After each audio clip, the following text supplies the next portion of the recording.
ఇక rave party కేసులో నటి హేమకు బెంగళూరు పోలీసులు నోటీసులు ఇచ్చారు. బ్లడ్ శాంపిల్స్ లో హేమ డ్రగ్స్ తీసుకున్నట్లు నిర్ధారణ అయింది. దీంతో హేమతో సహా డ్రగ్స్ తీసుకున్న మరో 86 మందికి బెంగళూరు పోలీసులు నోటీసులు జారీ చేశారు.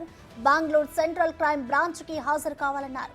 సోమవారం విచారణకు హాజరు కావాలని ఆదేశించారు. ఇప్పటికే ఈ కేసులో 5గురిని అరెస్ట్ చేశారు.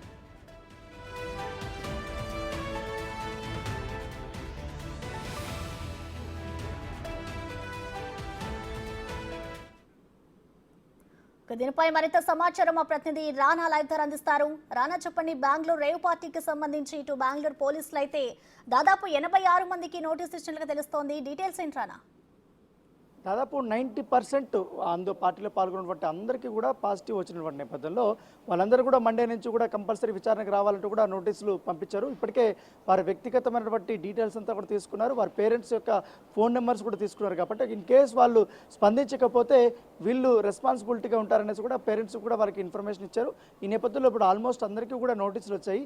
మస్ట్ అండ్ షుడ్గా మండే ఉదయం 10 గంటల నుంచి వారు విచారణకి హాజరు కావాలంటూ కూడా ఇప్పటికే సీసీబీ అధికారులు పంపించిన నేపథ్యంగా పడుతుంది. అయితే 86 మందిని ఒకటే రోజు ఎలా ప్రశ్నిస్తారు అనే దానిపై కూడా ఒకటి అర్థం కానిటువంటి నేపథ్యంగా పడుతుంది. ఎందుకంటే ఆ టీంను కూడా ఎక్కువగా పెంచారా లేకపోతే చాలా సుదీర్ఘంగా కూడా ప్రశ్నించాలి. కాబట్టి ఈ కేసులో అనేక కోణాలు ఉన్నాయి. ఇటు సెక్స్ రాకెట్ ఉంది, అలాగే డ్రగ్స్ కోణం ఉంది, అలాగే రేవ్ పార్టీ కూడా జరిగిందనేది కూడా ఇప్పటికే ఊహాగానాలు వస్తున్న నేపథ్యంలో ఇదే అంశాన్ని కూడా ఇటు బెంగళూరు నగర కమిషనర్ కూడా ప్రస్తావించారు. సో కన్ఫామ్ కూడా చేసినటువంటి నేపథ్యంలో ఇన్ని కేసులు ఉండగా కేవలం ఇప్పుడు డ్రగ్స్ సంబంధించినటువంటి దీనిపైన వీళ్ళు నోటీసులు ఇచ్చారా లేకపోతే అన్ని కేసుల గురించి ఆధారాలు సేకరించిన తర్వాత వీరికి నోటీసులు ఇచ్చారనే దానిపై కూడా ఒక స్పష్టత అనేది ఇప్పటి వరకు మనకు కనపడలేదు. అలాగే ఈ సర్వేపల్లికి సంబంధించినటువంటి మా ఎమ్మెల్యే ఎవరైతున్నారో కాకాని గోవర్ధన్ రెడ్డికి సంబంధించినటువంటి ఎమ్మెల్యే స్టిక్కర్ని వాడినటువంటి కేసులో ఒక వ్యక్తిని ఇప్పటికే అరెస్ట్ చేశారు. పూర్ణారెడ్డి అనే వ్యక్తిని అరెస్ట్ చేశారు. వారంతా కూడా చిత్తూరు జిల్లాకు సంబంధించినటువంటి వారికి లింకులు ఎక్కువగా కనపడుతున్నాయి. దాంతోపాటు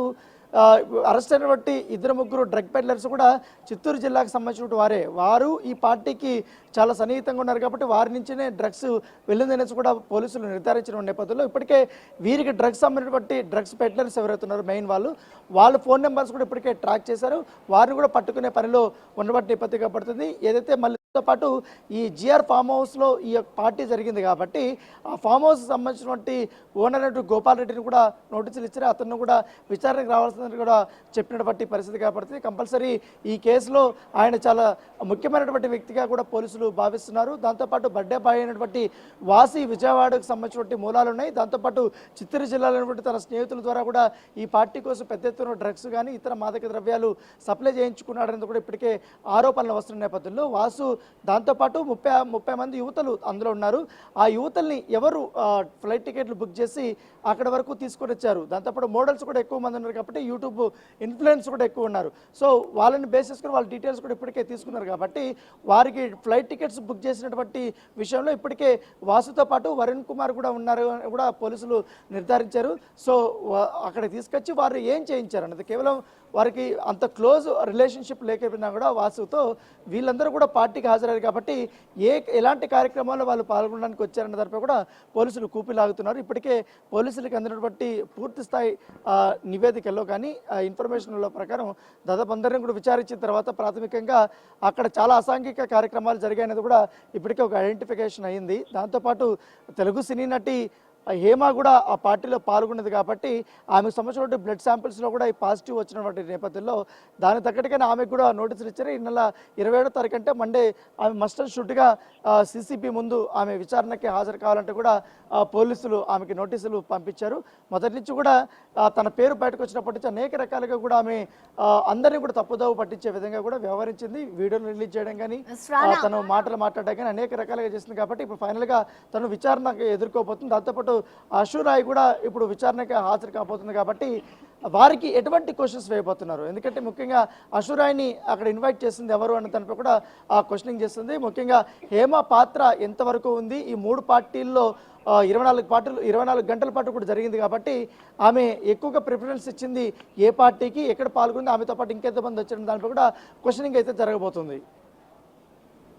రానా, అలాగే చూసుకుంటే ఈ రేవ్ పార్టీ అనేది ఎప్పుడైతే ఈ విషయం బయటకు వచ్చిందో అప్పటి నుంచి కూడా నటి హేమ అయితే నేను దీంట్లో లేను అంటూ కూడా ఒక వీడియో కూడా రిలీజ్ చేసింది. మరి ఇప్పుడు పోలీసులు ఆమెకి నోటీసులు జారీ చేశారు, విచారణకు కూడా రావాలంటూ కూడా ఆమెకి ఆదేశాలు ఇచ్చారు.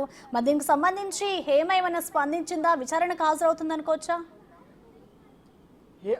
హేమకి నిన్న కూడా బిగ్ టీవీ సంప్రదించింది. కాకపోతే ఆమె నుండి ఒకటే సమాధానం వస్తుంది, ఏం చేసుకుంటారో చేసుకోండి, నేను మాత్రం నేను చేయాల్సుకుంది నేను చేసుకుంటాను, నా పైన ఎలాంటి ఇవైనా ఎంక్వైరీలు చేసుకోండి, నాకేం ప్రాబ్లం లేదంటూ కూడా చాలా కేర్లెస్గానే ఆమె చాలా క్యాజువల్గానే ఆమె చెప్తుంది. ఎప్పుడైతే అదే ఫామ్ హౌస్లో ఉండి నేను అసలు ఆ పార్టీలో లేనంటూ చెప్పి అదే ఫామ్ హౌస్ నుండి ఒక వీడియో రిలీజ్ చేసి తర్వాత నేను లేనట్టు చిల్ అవుతున్నాను, హైదరాబాద్లో చిల్ అవుతున్నట్టు కూడా మిస్గైడ్ చేసి తర్వాత పోలీసులు ఆమె ఫోటో పంపించినంత వరకు కూడా చాలా నటన అయితే ప్రదర్శించిందని చెప్పుకోవచ్చు. డ్రామా అయితే పండించేసింది ఆమె అయితే. సో ఆమె సహజ నటికి అందరూ కూడా ఫిదా అయిపోయారు. ఆమె ఫ్యాన్స్ కూడా అసలు హేమ ఇక్కడ ఉంటే మీడియా వాళ్ళు ఎట్లా తప్పుదోవ పట్టిస్తారంటూ కూడా ఏకంగా మీడియా మీద వాళ్ళు ఫ్యాన్స్ అందరూ కూడా వ్యతిరేకంగా కూడా పోస్టులు పెట్టారు. తర్వాత 1 అవర్కి అయితే ఇప్పుడు పోలీసులు పెట్టారు, మొత్తం సీన్ రివర్స్ అయిపోయింది. సీన్ రివర్స్ అయిపోయి ఆమెకు వ్యతిరేకంగా కూడా పోస్టులు వస్తున్నటువంటి నేపథ్యం కాబట్టి సో హేమ పోస్ట్ వల్ల మొత్తం చాలామంది పేర్లు బయటకు వచ్చాయి. కానీ వాళ్ళందరూ కూడా తమను నిరూపించుకోవడం కోసం మళ్ళీ వాళ్ళు వీడియోలు చేశారు. తమ హైదరాబాద్లో ఉన్నాం, అసలు మా పార్టీకి మాకు సంబంధం లేదు బాబు అంటూ కూడా వారు వీడియోలు కూడా రిలీజ్ చేసిన నేపథ్యం కాబట్టి సో ఆ ఎపిసోడ్ అంతా అయిపోయింది. కాబట్టి పక్కా ఆధారాలు ఇప్పుడు హేమ గురించి తెలిసాయి. దాంతోపాటు ఈ బ్లడ్ శాంపిల్స్ కూడా వచ్చాయి. కాబట్టి డ్రగ్స్ తీసుకున్నట్టుగా ఆమె ఎప్పటి నుంచి డ్రగ్స్ తీసుకుంటుంది, కేవలం డ్రగ్స్ సంబంధించిన విషయంలో ఆమె వినియోగదారులేనా లేకపోతే అడిక్టెడా ఏందనే దానిపై కూడా పూర్తి స్థాయిలో వివరాలు సేకరించాల్సి ఉంది. గతంలో కూడా టాలీవుడ్కి సంబంధించిన అనేక మంది సెలబ్రిటీస్ కూడా ఈ డ్రగ్ కేసులో వారు నిందితులుగా ఉన్నప్పుడు వారందరూ కూడా శాంపిల్స్ ఇచ్చారు. వారు అందరూ కూడా ఏమన్నారంటే మేము దానికి బానిసలం కాదు, మేము కేవలం వినియోగదారులమే, బై మిస్టేక్లో మేము తీసుకున్నాం, మాకు తెలియదు అన్న టైప్లో వారందరూ చెప్పారు. కొంతమంది కౌన్సిలింగ్ తీసుకుని దాంట్లో నుంచి బయటపడ్డారు. అయితే హేమ ఎప్పటి నుంచి కూడా ఇలాంటి తీసుకుంటుంది, ఆమెకి సప్లై చేసినటువంటి వారు ఎవరు అన్న దానిపై కూడా పూర్తి స్థాయి వివరాలు రావాలి. కాబట్టి ఈ కేసులు అనేక కోణాల్లో ఉన్నటువంటి నేపథ్యంలో దాంతోపాటు ఈ పొలిటికల్గా గాను ఫిల్మ్కి కూడా బాగా సంబంధాలు ఉన్నాయి. వ్యాపారవేత్తలు కూడా ఈ కేసులో బాగా ఇన్వాల్వ్ అయినటువంటి నేపథ్యంలో హై ప్రొఫైల్ కేసులనే సిసిపి అధికారులు భావిస్తున్నారు. దాని తగ్గట్టుగా పక్కా ప్రణాళికతో అన్ని కోణాల్లో కూడా వారు విచారించి వివరాలు సేకరించడంతో పాటు ఆధారాలు సేకరించి ఆ లోపల ఉన్నటువంటి పార్టీ జరిగినటువంటి ప్లేస్ ఏదైతే ఉందో ఆ ప్లేస్ లోపల ఉన్నటువంటి వీడియోస్ని కూడా వాడు చెక్ చేశారు. సో వాళ్ళందరూ కూడా 500 రూపీస్ నోట్తో పాత ఏదైతే డిమానిటైజేషన్ టైంలో రద్దయినటువంటి 500 రూపాయల నోటు ఉంది కదా, ఆ 500 రూపాయల నోటుతో వాళ్ళందరూ కూడా డ్రగ్స్ సేవించినట్టుగా ఆధారాలు కూడా లభించాయి, నమూనాలు కూడా వచ్చినప్పుడు నేపథ్యం ఏర్పడుతుంది. సో దాంతోపాటు కొన్ని ఇంజెక్షన్స్ దొరికాయి, పిల్స్ దొరికాయి, హైడ్రోకాన్షియస్ దొరికింది, చాలాతో పాటు కొకైన్ దొరికింది, ఎండిఎంఏ దొరికింది, ఇవన్నీ దొరికాయి. కాబట్టి అన్ని రకాలుగా కూడా రుజువైనటువంటి నేపథ్యంలో వీరిపైన ఇప్పుడు ఏ శిక్ష తీసుకుంటారు, ఎలాంటి క్వశ్చన్ చేసి వీరిని అరెస్ట్ చేస్తారా లేదని కూడా